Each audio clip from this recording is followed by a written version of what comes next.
Yo, plein de choses à dire. Tout d'abord, ce vélo est à vendre, c'est mon ancien Cervélo P3C de triathlon. Voilà, il ressemblait à ça jusqu'à ce que je le repeigne, donc ouais, j'ai fait quelques courses, quelques saisons avec. Petite pointe de nostalgie, j'avoue. Donc à vendre pour celui qui veut, là d'entre vous, peut-être qu'on en reparle en fin de vidéo. Oui, assurément, on en reparlera en fin de vidéo. Donc on va repeindre ce vélo qui était, ma foi, thème fleur. Et sinon, oui, comme ça fait 2 ans que j'ai pas fait de vidéo, on va aussi en toucher un mot.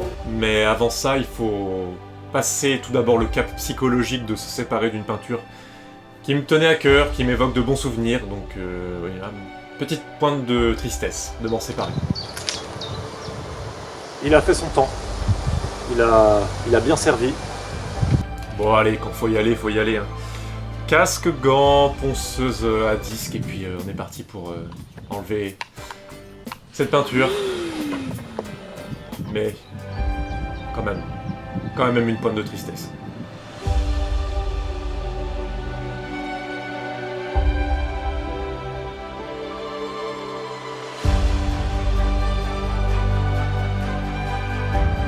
Bon allez, cette fois on y va pour de vrai. Dernier regard, voilà, c'était beau, c'était à fleur. Ouais, ça va me manquer. J'ai dit 14 fois, mais c'est parce que c'est sincère. Allez, feu!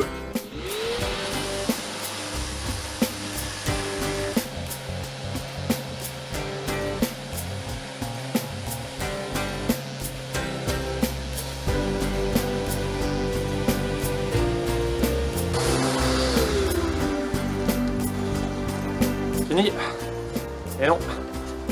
Pas fini.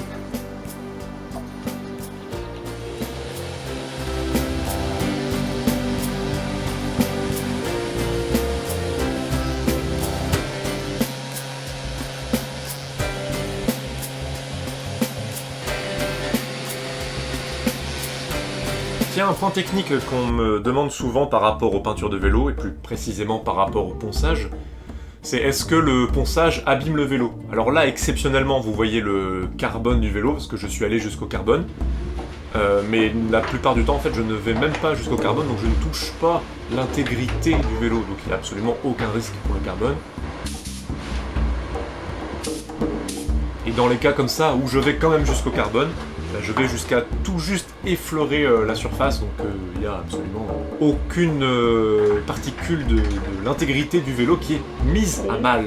Et cette araignée en sera tout à fait d'accord. Bon, comme vous avez vu le vélo fini, vous vous doutez de l'idée qui était au départ. Donc c'était de faire une déco Red Bull Racing, le Red Bull de Formule 1.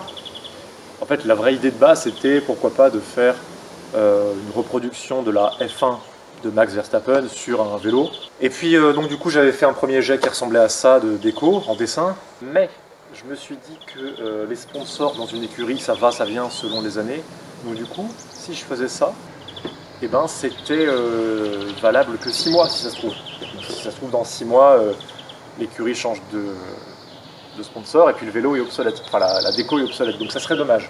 Donc du coup l'idée a mué, a évolué pour arriver à faire une déco Red Bull de course, comme si il y avait une équipe de vélo Red Bull et qu'on du coup inventé la déco que serait celle de l'équipe de vélo Red Bull. Une déco possible, hein, donc ça aurait pu être ça par exemple, un peu soft, donc ça, un peu trop chargé du coup, ça. Il y a le taureau, mais les couleurs ne sont pas les bonnes.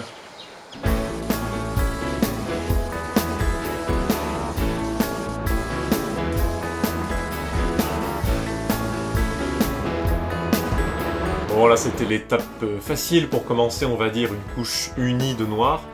L'étape qui vient après est un petit peu plus technique, un peu plus délicate, à base de rouge vif, même si on en croit la dénomination de la bouteille.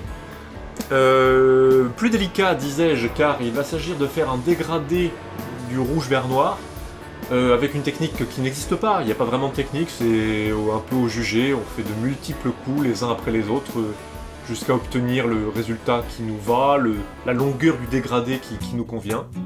Et puis ça s'arrête quand on décide que ça s'arrête. Il n'y a pas vraiment de vérité ni de but à atteindre.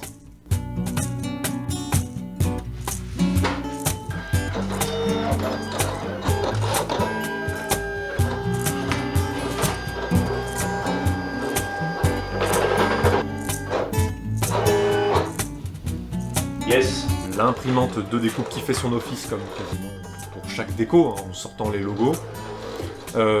C'est quand même pratique. Si on devait faire tout ça à la main, de faire des logos avec des formes très précises, ça, bon, sûrement qu'il y a eu des gens dans l'histoire à pouvoir le faire, des peintres de la Renaissance qui avaient une virtuosité technique, une motricité fine parfaite, ils auraient pu le faire. Ce n'est pas mon cas. Si je peux utiliser une imprimante pour me ménager un petit peu et avoir un résultat plus propre, je ne vais pas m'en priver. Je ne suis pas un peintre de la Renaissance.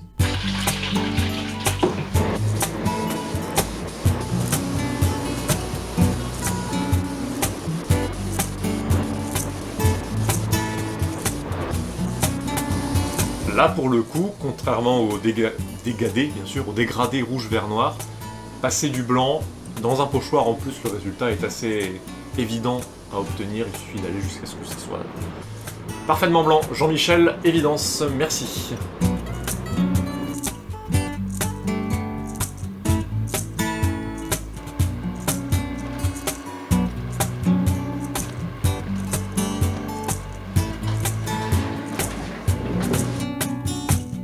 Bon, déjà là, comme ça, moi, j'aime plutôt bien. Ça pourrait presque rester comme ça. Enfin, ça pourrait presque faire une déco à part entière.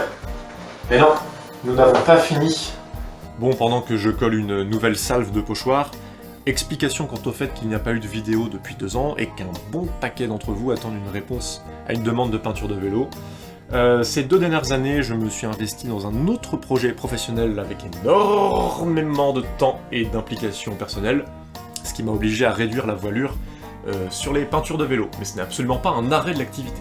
Et donc, pour ceux qui veulent toujours des peintures de vélo, c'est toujours d'actualité, mais ceci n'est pas une vidéo de retour, de réouverture, parce qu'en fait, à la rentrée scolaire, septembre, je vais faire un peu de changement dans cette activité-là de peinture de vélo, me réorganiser point de vue logistique, tarif et tout ça, donc d'ici à la rentrée, pour ceux qui voudraient me relancer sur une demande ou me recontacter, attendez plutôt la vidéo que je vais faire autour de la rentrée, parce qu'il y aura de meilleures explications. Mais non, je ne vous snobe pas, je vois l'intitulé de vos mails. Je pourrais mettre un mail automatique de réponse, mais dans ma boîte mail de contact, je ne gère pas que les réponses aux peintures de vélo, donc ça serait pas possible.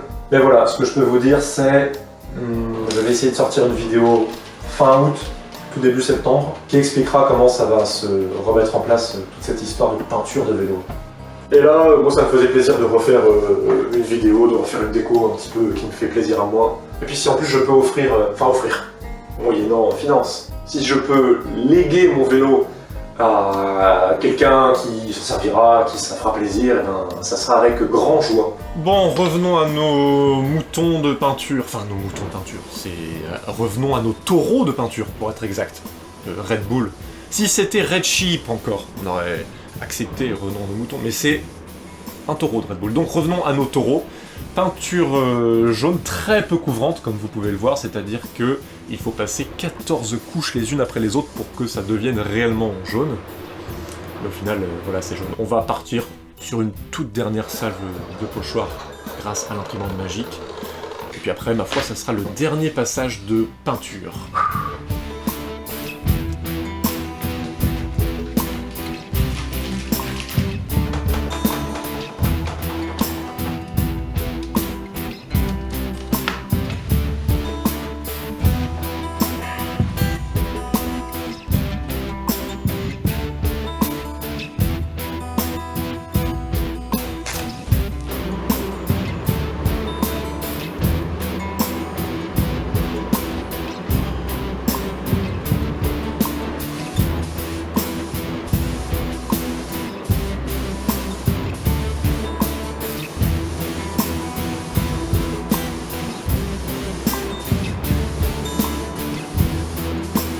Et voilà pour la dernière couche de peinture. Maintenant, on va décacher.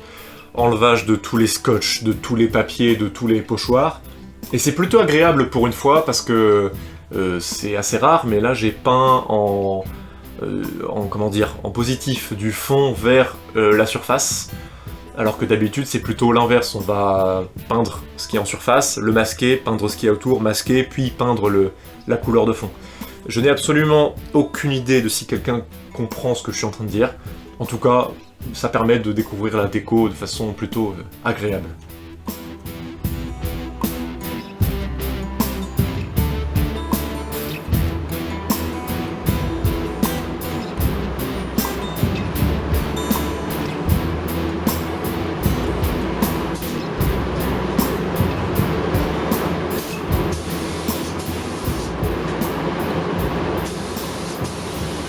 Voilà, au final, ce vélo Red Bull Racing. Alors c'est un vélo de taille 54 sur le papier, qui vaut bien son 55 à mon avis. Donc c'est fait pour les mecs de 1m76 à 1m84. Très précis. Moi je fais 1m83, j'étais très bien dessus, mais j'aime les vélos un peu compacts. Et je suis sûr qu'un mec de moins d'1m75, il va être trop allongé. Voilà, qu'est-ce que je peux dire de plus? Oui, il est en vernis mat, parce que je trouvais que les couleurs rendaient mieux. Et puis sinon, bah, rien de spécial, hein. Il est remis à neuf, hein. Il est comme s'il sortait d'usine. Donc c'est un vélo qui a 9 ans, un truc comme ça. Non, 6 ou 7 je crois. J'ai dû m'en servir 5000, 6000 km, donc pas énorme. C'est un vélo de triathlon certes, mais qui est quand même assez léger, donc il passe sans problème dans la montagne, dans l'école. C'est un vélo à patins, bien sûr, vous aurez remarqué, et non pas à disque. Ça sera le premier arrivé, le premier servi, je pense, la règle de base. Après, si vous êtes plusieurs à m'envoyer un message quasi en même temps, on fera aux enchères. Je crois que j'ai tout dit. Donc, passez un bon été, bon bornage à ceux qui vont rouler cet été, que ça soit à la montagne ou pas à la montagne. Et puis voilà, du coup, à bientôt, vers la rentrée. Voilà. Ciao!